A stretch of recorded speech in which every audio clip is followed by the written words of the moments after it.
नमस्कार साथियों, स्वागत है आपका ज्ञानवाड़ी चैनल में। हम देख रहे हैं यूपी टेट प्राइमरी लेवल की मैथ की क्लासेस, जिसमें हम लोग आज देखेंगे इकाई का अंक ज्ञात करना। तो चैप्टर हमारा चल रहा है संख्या एवं संख्या पद्धति, जिसमें से आज का हमारा टॉपिक है इकाई का अंक ज्ञात करना। तो चलिए शुरू करते हैं। तो उससे पहले चैनल को सब्सक्राइब कर दीजिए, लाइक और शेयर कर दीजिए। तो चलिए शुरू करते हैं।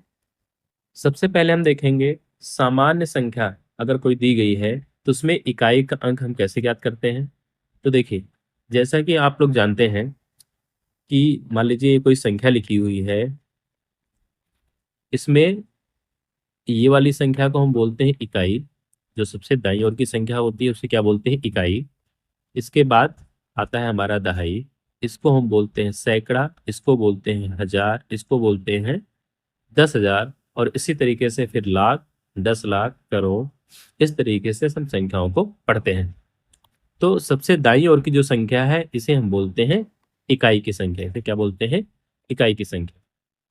तो अगर कोई भी संख्या दी गई है उसमें हमें इकाई का अंक निकालना है तो सबसे दाईं ओर की संख्या क्या हो जाएगी, इकाई की संख्या। जैसे 23 लिखा हुआ है, यहाँ पे क्या लिखा है 23। 23 में इकाई का अंक क्या होगा, 3 होगा। 45 में इकाई का अंक 5 होगा। 1427 में इकाई का अंक क्या होगा, 7 होगा। अब मान लीजिए हमें हमारे पास कोई भी इस तरीके की सवाल है जिसमें हमें इकाई का अंक ज्ञात करना है। यहाँ पे लिखा हुआ है 827 गुणे 562, और हमें निकालना है कि इन दोनों को जब मल्टीप्लाई करेंगे तो उसमें इकाई का अंक क्या होगा। तो देखिए, सबसे पहले हम क्या करेंगे, 827 में इकाई का अंक निकालेंगे, क्या मिलेगा हमें, 7 मिलेगा। और 562 में इकाई का अंक निकालेंगे, क्या मिलेगा हमें, 2 मिलेगा। जब 7 और 2 का हम मल्टीप्लाई करेंगे तो हमें क्या मिल जाएगा, 7 दूनी 14, और यहां से हमें पता चलता है कि इसका इकाई का अंक क्या है, 4 है। इसका मतलब है जब हम इन दोनों संख्याओं को गुणा करेंगे तो हमें इकाई का अंक क्या मिलेगा, 4 मिलेगा। तो ठीक है, इस तरीके से हम किसी भी सामान्य संख्या में इकाई का अंक ज्ञात कर सकते हैं। अगर कहा जाए कि इसमें इकाई का अंक क्या होगा, तो 2145 में इकाई का अंक क्या है, 5 है। और 8332 में इकाई का अंक क्या है, 2 है। तो 2145 में इकाई का अंक 5, 8332 में इकाई का अंक 2, दोनों को जोड़ेंगे तो आएगा 7। इसका मतलब है इकाई का अंक क्या मिलेगा, 7 मिलेगा। ठीक है, तो इस तरीके से हम समान संख्या में इकाई का अंक निकाल सकते हैं। परीक्षा में हमारे जो पूछा जाता है वो ज्यादातर घातांकीय संख्या में इकाई का अंक पूछा जाता है। तो इसके बाद हम लोग देखेंगे कि घातांकीय संख्या में इकाई का अंक कैसे ज्ञात करते हैं। ठीक है, तो घातांकीय संख्या का मतलब है कि कोई भी संख्या जो घात के रूप में लिखी हुई हो। जैसे मान लीजिए 25 की घात 62, 1232 की घात 45। तो हमें अब इस संख्या का इकाई का अंक निकालना है। जब इस संख्या को हम हल करेंगे तो उसमें इकाई का अंक क्या आएगा। तो देखिए, इस प्रकार की संख्या में हमें इकाई का अंक निकालने के लिए कुछ हमारे पास नियम है। क्या कहता है नियम, नियम ये कहता है कि जब भी कोई संख्या दी गई है तो सबसे पहले जो उसकी घात है, जैसे मान लीजिए हमारे पास संख्या है 2027, हमारे पास संख्या क्या है, 2027, और इसकी घात कितनी है, 153। तो हमें क्या करना है, सबसे पहले 153 153 को 4 से भाग करना है। 153 को क्या करना है, 4 से भाग करना है। 4 से भाग करने के बाद 4 से भाग करते हैं तो 4 तिहाई 12, यहाँ पे आया 3, यहाँ पे उतारेंगे 3, और 4 सते 28, और 4 8 32। तो यहाँ पे आया शेषफल कितना, 1। तो हमने क्या बताया कि जो संख्या दी गई है सबसे पहले उसकी घात को हम 4 से करेंगे भाग। 4 से भाग करने पर जो आएगा शेषफल, उस शेषफल को हम दी गई संख्या अर्थात 2027 में जो इकाई का अंक होगा उसकी घात बना देंगे। तो 2027 में इकाई का अंक है 7, और 7 में हम बनाएंगे कितनी घात, 1। क्यों बनाएंगे, क्योंकि शेषफल कितना आया है, 1 आया है। तो 7 की घात 1 जब करेंगे तो 7 की घात 1 का मतलब हुआ 7, अर्थात 7 का केवल एक बार गुणा है, इसलिए 7 की घात 1 आएगा 7। और इसका 2027 की घात 153, इसका इकाई का अंक हमें मिल जाएगा 7। तो ये हो गया हमारा इकाई का अंक। ठीक है, यहाँ तक यहाँ पे वही चीज दिखाया गया है, 7 की घात 1 बराबर 7। एक बार और एक सवाल और देख लेते हैं। मान लीजिए एक संख्या दी गई है 2532, 2532, और इसकी घात है 145 की घात क्या है 145। तो क्या करेंगे, सबसे पहले हम सबसे पहले करेंगे 145 को 4 से भाग। क्या करेंगे, 145 को 4 से भाग, 4 से भाग करेंगे तो 4 तिहाई 12, यहाँ पे आया 2, 5 और 4 छंग 24। तो यहाँ पे हमें मिलेगा 5 में से 4 जाएगा 1, शेषफल यहाँ पे कितना आया 1। शेषफल 1 आया तो यहाँ से इकाई का अंक निकालेंगे 2 और 2 की घात बनाएंगे 1, तो 2 की घात 1 का मतलब है आएगा 2। ठीक है, यहाँ पे तो इसके इकाई का अंक क्या हो जाएगा 2 आ जाएगा। ठीक, एक सवाल और देख लेते हैं कि अगर मान लीजिए शेषफल आपका आ गया 0, अगर शेषफल क्या आ गया 0, तो एक सवाल देखते हैं। मान लीजिए हमारे पास संख्या है 2145 की घात या 2147 की घात 124, 2147 की घात 124। अब 124 को हम सबसे पहले क्या करेंगे, 4 से करेंगे भाग। 4 से भाग करेंगे तो 4 तिहाई 12 कट गया, और 4 उतारेंगे तो 4 एकन्ना 4, यहाँ पे शेषफल आया 0। शेषफल क्या आ गया 0। ध्यान देंगे, जब भी शेषफल 0 आए, जब भी शेषफल 0 आए तो जो इकाई का अंक होगा 7, उसकी पावर हम बनाएंगे 4। ठीक, ध्यान देंगे क्या, अगर शेषफल 1 आए तो इकाई का अंक क्या बनेगा 1, शेषफल 2 आए तो इकाई का अंक बनेगा 2, शेषफल 3 आए तो इकाई का अंक बनेगा 3, और अगर शेषफल आ जाए 0 तो इकाई का अंक बनेगा 4। तो यहाँ पे शेषफल क्या आया 0, इसका मतलब है अब यहाँ पे इकाई का अंक क्या बनेगा 7 की घात 4। 7 की घात 4 को अगर हल करेंगे तो 7 का 4 बार गुणा, 7 का 4 बार गुणा, तो 7 का 7 से गुणा करेंगे 7 सत्ता 49 गुणे 7 गुणे 7, फिर 9 का 7 से गुणा करेंगे 9 सत्ते 63, 9 सत्ते 63, तो आ जाएगा 63 गुणे 7, और फिर से 3 का 7 से गुणा करेंगे तो 7 तिरिक 21। इसका मतलब है जो इकाई का अंक आया वो कितना आया 1 आया। तो 2147 की पावर 124 में जब 7 की घात 4 आई तो इसका इकाई का अंक हल करने पे क्या आया 1 आया, तो इसका उत्तर क्या हो जाएगा 1 हो जाएगा। ठीक है, यहाँ तक तो उम्मीद है आपको समझ में आया होगा।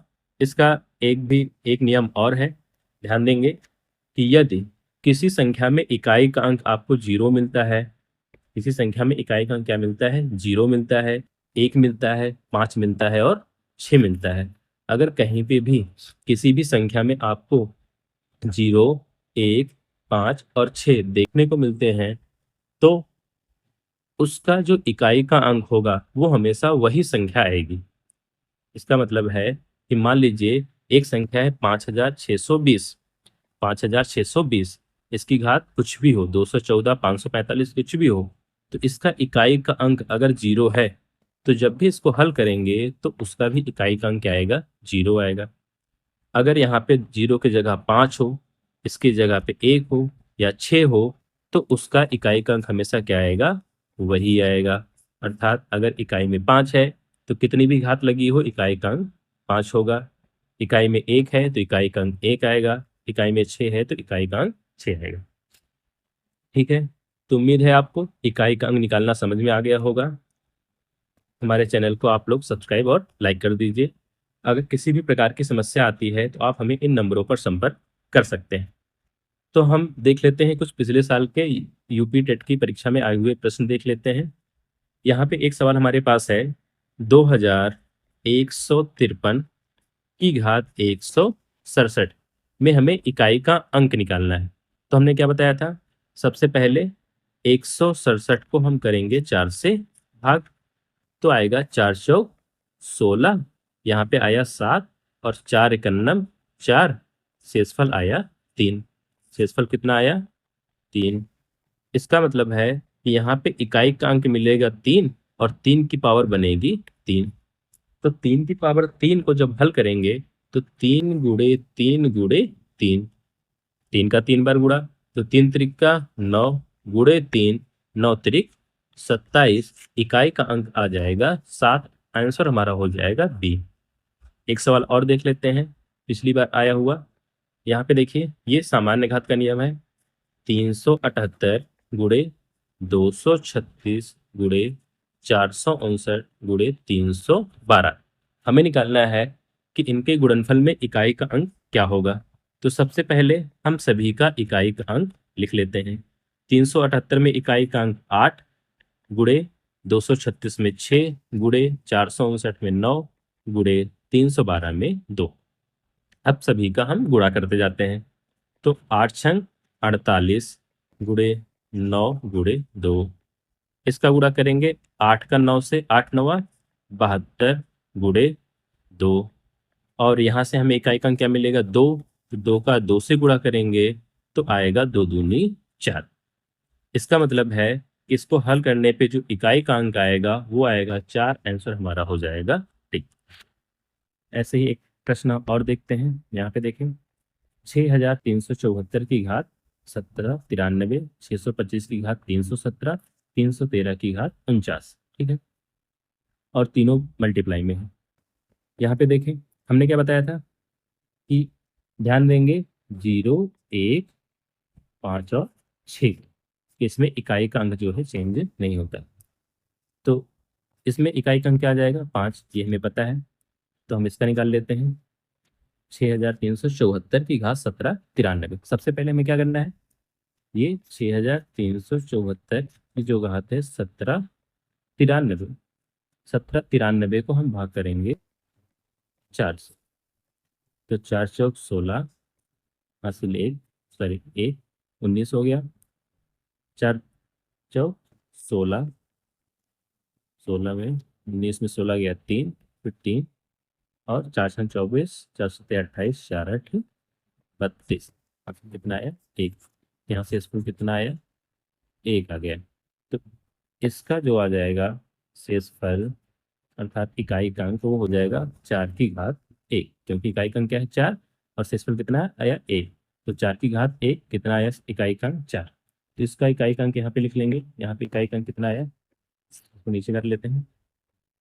इसमें इकाई का अंक कितना आया? 4। इसमें इकाई का अंक हमें पता है 625 है, इकाई का अंक 5 है। तो कितनी भी घात होगी हमेशा क्या आएगा? इकाई का अंक 5। और 313 में हमें निकालना है इकाई का अंक। 313 में 313 की घात 49। तो यहाँ पे भी क्या करेंगे? 49 को भाग करेंगे 4 से। 4 एकम 4, कट गया 9, 4 दूनी 8। कितना आया? शेषफल 1। इसका मतलब है कि यहाँ पे इकाई का अंक क्या है? 3। 3 की घात पावर कितनी बनेगी? 1 बनेगी। 313 की घात 49 में इकाई का अंक क्या है? 3, और 49 में शेषफल कितना है? 1। तो यहाँ पे इकाई का अंक निकालेंगे तो 3 एकम 3, अर्थात 3 की घात 1 का मतलब क्या हुआ? 3। तो इसका इकाई का अंक कितना हो गया? 3। ठीक, अब इसको गुणा कर लेंगे।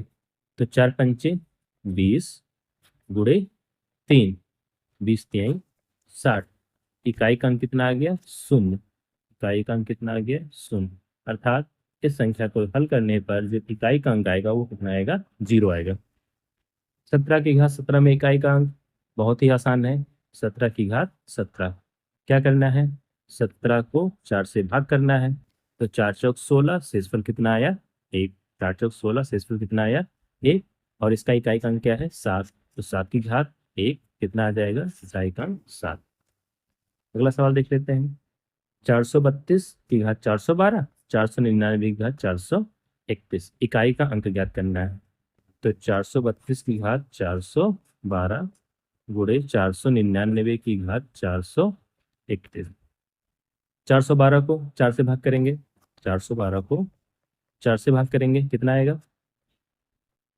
412 भागे 4, इकन्नम 4, कट गया 1, जिरम में 0, 1 12, 4 तिहाई 12, कट गया।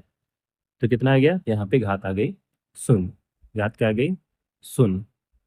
तो देखिए, तो यहाँ पे जो 2 की पावर बनेगी वो बनेगी 4, क्योंकि देखिए यहाँ पे क्या होता है, शेषफल कभी भी 4 नहीं आएगा। ठीक, या तो शेषफल 1 आएगा, या तो 2 आएगा, या तो 3 आएगा। अगर शेषफल 0 आता है तो इकाई का अंक, अर्थात यहाँ पे जो घात लगाएंगे इकाई के अंक में, वो कितनी लगाएंगे, 4 लगाएंगे। ठीक है, यहाँ तक ये बात ध्यान रखेंगे, क्योंकि शेषफल 0 आने का मतलब है कि अगर हम इसको लिख लें 412 में 4 घटाएं तो आएगा 408। ठीक, और शेषफल अगर 1 आता है तो 4 की घात 1, शेषफल 2 आता है तो 4 की घात 2, शेषफल 3 आता है तो 4 की घात 3। और जब शेषफल 4 आएगा नहीं, क्योंकि जब 4 इसमें जुड़ेगा तो वो पूरी की पूरी संख्या कट जाएगी। इसलिए जब शेषफल 0 आता है तो हम घात लगा देते हैं 2 की घात 4, अर्थात पावर क्या लग जाएगी, 2 की पावर 4। यहाँ पे 499 में देखें, हमारे पास है 431। 431 को अगर हम 4 से भाग करें तो 4 का नाम 4 कट गया, 3 जीरो में 0, 3 1, और 4 5 4 6 24, 4 7 28, कितना आया शेषफल 3। तो यहाँ पे 9 की घात कितनी बन जाएगी, 3। ठीक, तो 2 की घात 4 का मतलब है 2 दूनी 4, दूनी 8, दूनी 16, 2 का 4 बार गुणा, 2 दूनी 4, 2 दूनी 4, दूनी 8, दूनी 16, और 9 की घात 3 का मतलब है 9 9 81, और 81 में फिर 9 से गुणा करेंगे तो 9 एक 9, अर्थात इकाई का अंक क्या आएगा, 9। अब इसका इकाई का अंक 9 आया, इसका इकाई का अंक 6 आया, तो 9 6 54, इकाई का अंक क्या आ गया, 4 आ गया। तो इसको हल करेंगे तब इकाई का अंक क्या आएगा, 4 आएगा। ठीक है, ऐसे ही ये भी सवाल है, इसमें भी आपको वही करना है, 159 को 4 से भाग करना है, यहाँ पे 337 को 4 से भाग करेंगे, 726 को 4 से भाग करेंगे, जो भी इकाई का अंक आएगा उन यहाँ पे और इन दोनों को क्या करना है, जोड़ना है, और उसमें से तीसरी वाले को घटाना है। ठीक, तो हमें इकाई का अंक मिल जाएगा। ये सवाल आप लोगों के लिए है, इसको हल करिएगा, और जहाँ पे भी समस्या हो आप हमें नीचे दिए गए नंबरों पर संपर्क कर सकते हैं। एक बार फिर से आपको याद दिलाते हैं कि ये जो है हमारा यूपीटेट का बैच है, गणित की क्लास चल रही है, और गणित में हम लोग संख्या पद्धति पढ़ रहे हैं। आज हम लोगों ने पढ़ा है इकाई का अंक ज्ञात करना। तो चलिए, इसी के साथ हम अपनी क्लास समाप्त करते हैं।